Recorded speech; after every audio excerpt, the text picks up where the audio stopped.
Hello and welcome to the HIPAA Vault Show, where we discuss all things HIPAA compliance and cloud technology. I'm your host, Adam, and with me is Gil, our CTO and the founder of HIPAA Vault. And today we're diving into an exciting topic, micropayments using Bitcoin, and specifically Satoshis in healthcare. Hey, that's right, Adam. Good to see you again. So today we're going to be exploring how this new technology, micropayments, could potentially transform financial transactions in the healthcare ecosystems and in other places as well, the internet. Yeah, so let's start with the basics, if you would, Gil. I mean, our audience has heard and we've talked about Bitcoin in the past. Could you explain a little bit maybe about micropayments and what Satoshis are? Yeah. Okay, so micropayments is what you would imagine by the word micro, the very small payment. So normally when you think of paying someone, you pay your bills every month, you write a check for your electricity for $30. But micropayments would be like a very small payment. It could be less, a fraction of 1 penny. Now in the US, you can't pay anything less than a penny, but that's the beauty of digital. So one Bitcoin, which in today's market value is worth about $60,000 per Bitcoin, but each Bitcoin can be divided by 100 million Satoshis. So just like a dollar bill can divide it into 100 cents, one Bitcoin could be divided into 100 million Satoshis. And that's the smallest unit you can have. So it's like the way a penny is 100 pennies are a dollar, 100 million Satoshis are a Bitcoin. Right. Well, that's incredibly small. How do these tiny payments work efficiently?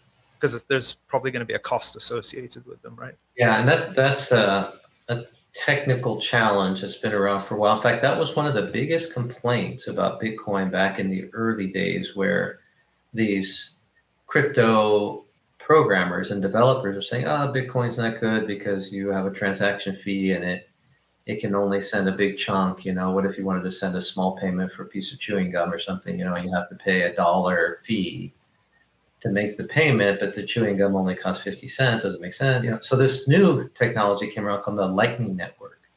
And it's a layer on top of Bitcoin, and it allows for very fast and low transaction costs. So they kind of solve that problem, and that makes micropayments practical. Interesting. How would the healthcare industry need this, and what are the current payment challenges in that industry? Well, the micropayments, let me give you an example of how micropayments can be used, and then we can talk about how it could work with healthcare. So micropayment could be where you could say to somebody who reads your blog on your website, say, hey, if you like my blog and you want to contribute so I can keep writing more blogs, you can make a payment. And the person says, well, they could pay whatever they want. But let's suppose, they just want to make a micro payment. They want to send you 500 Satoshis.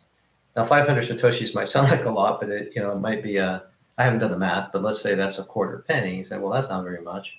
Yeah. But basically you have millions of people on the internet, and if everyone's paying you just as a tip, saying, I'll pay you a quarter penny, at the end of the month, maybe you're getting $100, so you're like, well, that's $1,200 a year. All of a sudden you're getting paid to write some content. Now, that's great for content writing. It's a good example. But for healthcare,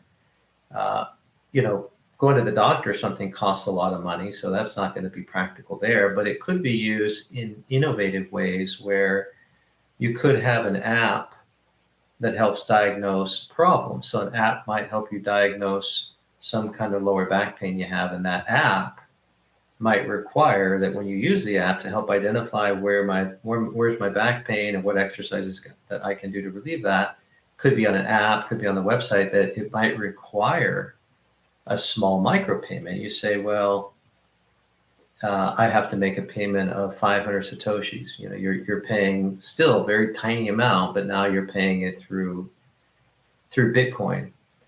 That's fascinating. What other applications do you see for it? There are several other potential applications. You could have something where you pay per use for medical equipment. So you could go to a website, say, hey, I need to, borrow or rent some kind of a foot compressor because I have a twisted foot or a boot or something. So you could use it for that. You could use it to incentivize healthy behaviors. So let's say you're on one of these diet plans, and when you say you met your goal, you stayed within your caloric intake for the day. Next thing you know, you're getting deposited so many Satoshis. And that has been proven to be very motivating for people. It releases some dopamine in the brain, and you're all happy that you made that goal, your dietary goal, or whatever the healthcare goal is, and then you continue to modify your behavior in a positive way. And these Satoshis, even though it's a small fraction of money, you're still motivated. It's more of an emotional reward than it is, trying to make money on Satoshis. Interesting. Are there any other applications for it within healthcare? I think another idea would be to streamline co-payments, making them instant and reducing the administrative costs that is required now to process co-payments. Another idea would be international medical tourism by simplifying cross-border payments. So cross-border payments is a thing that can happen. I know, for example, having lived in San Diego for years, many people cross the border to go get their dental treatments or to go to the chiropractor. It's a lot less expensive.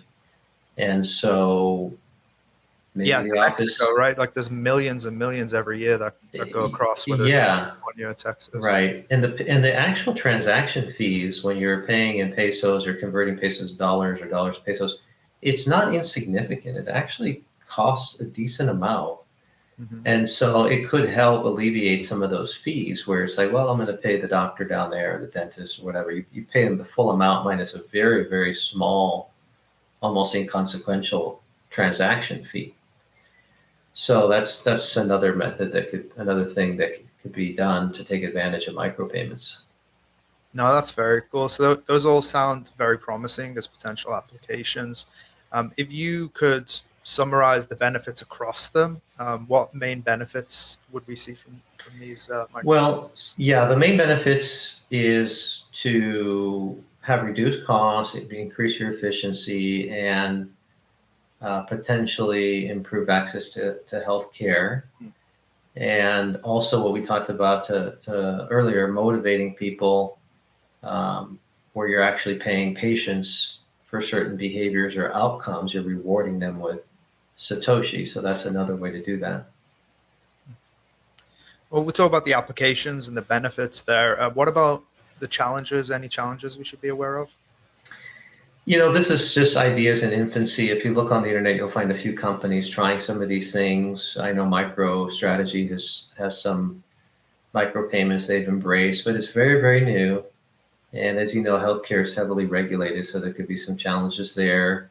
And also, cryptocurrency has been known to be volatile, so the value changes. It could swing up and down a lot, so that would be a potential challenge as well. Well, it looks like this technology certainly has the potential to shake up things in healthcare at the very least, and healthcare finance. Any final thoughts, Gil? Well, there are some challenges to overcome, but micropayments are already being used, so it's not going away. It's really a matter of how can this micropayments be incorporated into healthcare? Where could it be incorporated? It's going to happen. Someone's going to pursue it. So we want the audience to just have this filed in back of their brain as they go about their normal workday. And some of you might come up with a novel idea and be able to implement that using micropayments. Amazing. Well, thanks, Gil, and thank you, listeners and viewers, for tuning in to the HIPAA Vault Show. Hope you found this interesting. If you did, don't forget to subscribe. And until next time, stay safe and stay secure.